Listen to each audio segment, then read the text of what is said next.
Have you ever felt like there's a battle going on inside you? One part of you pushing for success while another part seems to slam on the brakes? If so, you're not alone. And this inner conflict isn't random. It's actually rooted in how your mind works. Hi, I'm John Ryan. I'm a Master Trainer and Coach, and I've been in training development for nearly 3 decades. And today we're diving into the 3 ego states that shape your thoughts, your feelings, and your actions, and how understanding them can help you stop self-sabotage in its tracks. And this all comes from something called transactional analysis, which is a way of understanding how we think, we feel, and how we behave. And it breaks our internal dialogue into 3 ego states: the parent, the adult, and the child. These states influence the choices that we make, and sometimes for the better, and sometimes in a way that holds us back. And we're going to explore how these states interact, especially when it comes to self-sabotage and how you can step into your adult state to regain control. Let's start with the parent. Think of this as the voice of authority in your mind. The parent has 2 sides, the critical parent and the nurturing parent.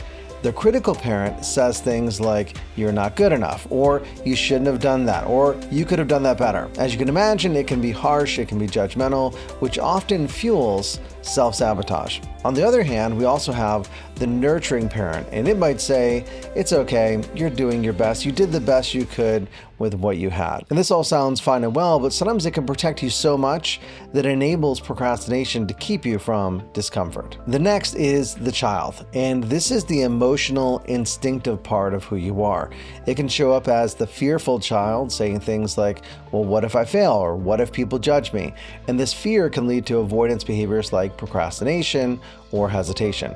Or it might show up as the rebellious child, saying, "I don't want to, you can't make me," leading to resistance against your own goals and objectives. Finally, there's the adult.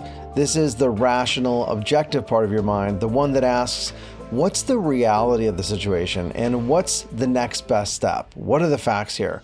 And the adult doesn't criticize like the parent or react emotionally like the child. It simply looks at the facts and moves forward.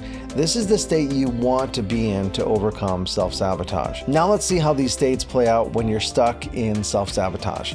Imagine that you've set a big goal for yourself, and your critical parent might chime in with, "You're not ready for this." Then your fearful child agrees, thinking, "Well, what if I fail? What if people laugh at me?" And together they create a loop of doubt and avoidance. Suddenly, you're procrastinating or second-guessing every move. It's like trying to drive a car with 2 backseat drivers yelling you the directions at the same time. One says you're going the wrong way, the other says we're going to crash. Meanwhile, the adult, the one who's actually in the driver's seat holding the wheel, is overwhelmed by the noise and unable to focus on the road ahead. So how do you know when self-sabotage is taking over? Start by asking yourself these questions. Is this voice criticizing me or nurturing me? If so, that's your parent. Am I feeling scared or resistant? Well, that's your child. Or am I calmly evaluating the situation and planning my next step? If so, that's your adult. The key is to pause and notice which state you're operating from. And once you recognize that, you can take steps to shift back into your adult ego state. So how do you bring your adult back into the driver's seat? Here are 3 practical tips you can use right away. Tip number 1, take a deep breath and ground yourself.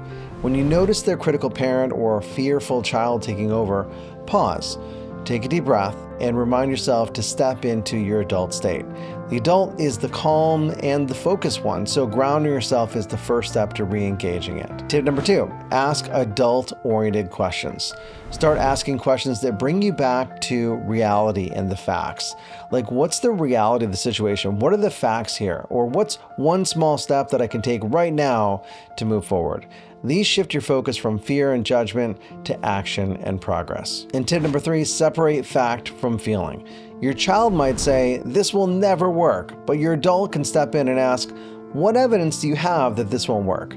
By challenging emotional reactions with logic, you can break the cycle of self-sabotage and regain clarity. And here's the thing, self-sabotage is a normal part of being human. It just means your inner voices are trying to keep you safe in their own, albeit misguided way.